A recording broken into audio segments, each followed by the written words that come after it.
जय श्री राम। मित्रों, स्वागत है आप सभी का। आज की वीडियो का विषय है सनातन धर्म और हर्ष छिकारा। भाई देखो, ये जो हर्ष छिकारा है या इसके जैसे और भी कुछ लोग हैं, जब भी मूड बनता है सनातन धर्म के खिलाफ बोलना शुरू कर देते हैं और जो सनातन धर्मी महात्मा लोग हैं उनके जीवन पर टिप्पणी करनी शुरू कर देते हैं, यानी कि उनकी टांग खींचनी शुरू कर देते हैं। अब धीरेंद्र शास्त्री हिंदू जोड़ो यात्रा पे चल रहा था, तो इससे जितना बना इसने धीरेंद्र शास्त्री की पूरी टांग खींची। और ये कभी राजपूतों को गालियां देने लग जाता है, कभी किसी जाति को, कभी ब्राह्मणों को, कभी संत महात्माओं को। लेकिन मैं ये नहीं कहता कि इसकी सारी बात झूठ है, कुछ इसकी बात सच भी है, कुछ हमारे अंदर पाखंड है, हम मानते हैं इस बात को। लेकिन बात गलत क्या है? बात गलत ये है कि ये पक्षपात करता है।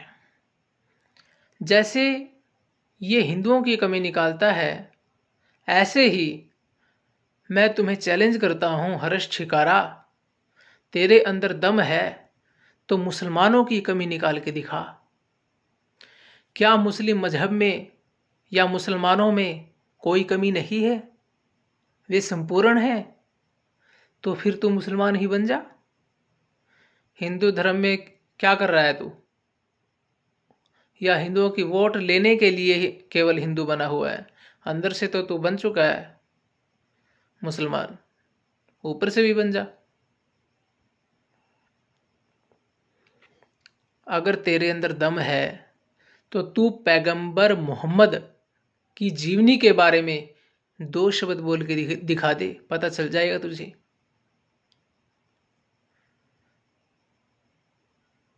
पैगंबर मोहम्मद के करोड़ों ही नहीं अरबों अनुयायी हैं जिनको हम मुसलमान कहते हैं। क्या उनमें कोई पाखंड नहीं है? क्या वे पूरे साइंस के अनुसार चल रहे हैं? तो उनके खिलाफ बोल के दिखा दे। बोल देगा? है हिम्मत?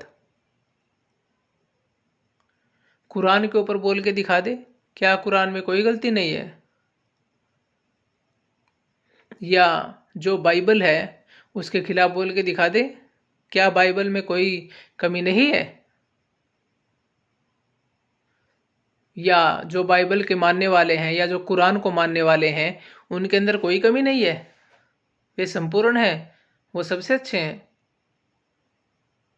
तो उनको भी समझा दे ये बात कि भाई कुरान को मानने की कोई ज़रूरत नहीं है और मस्जिद में 5 बार नमाज पढ़ने की कोई ज़रूरत नहीं है, क्योंकि आप अपनी मस्जिद को बंद कर दो और मस्जिद के स्थान में हॉस्पिटल खोल लो,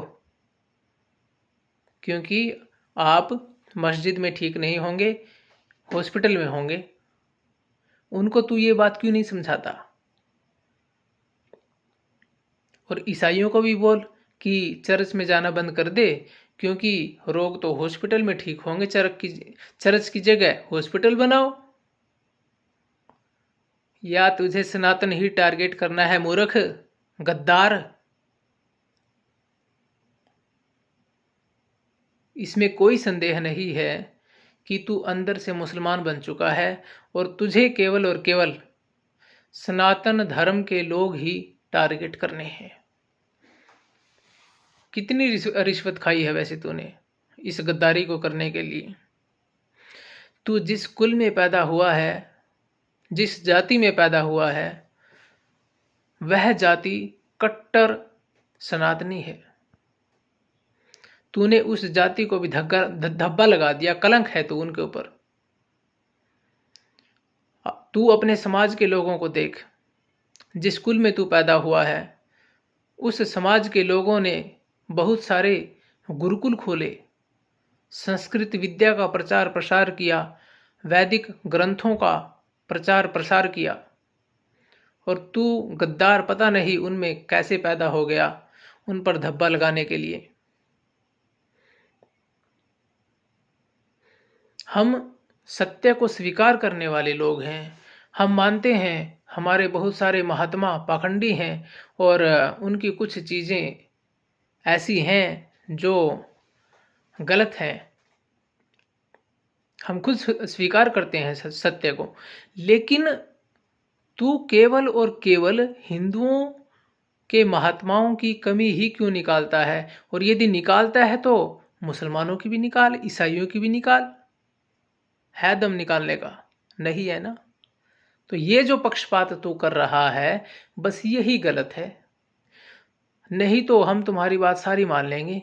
बस जितना सनातन धर्म के खिलाफ बोला है, जितना सनातनियों के खिलाफ बोला है, इतना ही या उसका 10% भी मुसलमानों के खिलाफ बोल के दिखा दे, ईसाइयों के खिलाफ बोल के दिखा दे। या सर तन से जुदा होने का डर लगता है गद्दार तुझे? मित्रों, यदि हम सनातन के लिए आवाज़ नहीं उठाएंगे तो हम मरे हुए के समान ही हैं। इसलिए हमने सनातन के लिए आवाज़ उठाई है, चाहे वो कोई भी हो, चाहे हमारा भाई भी हो। जो सनातन के खिलाफ बोलेगा हम उसके खिलाफ बोलेंगे। जय श्री राम।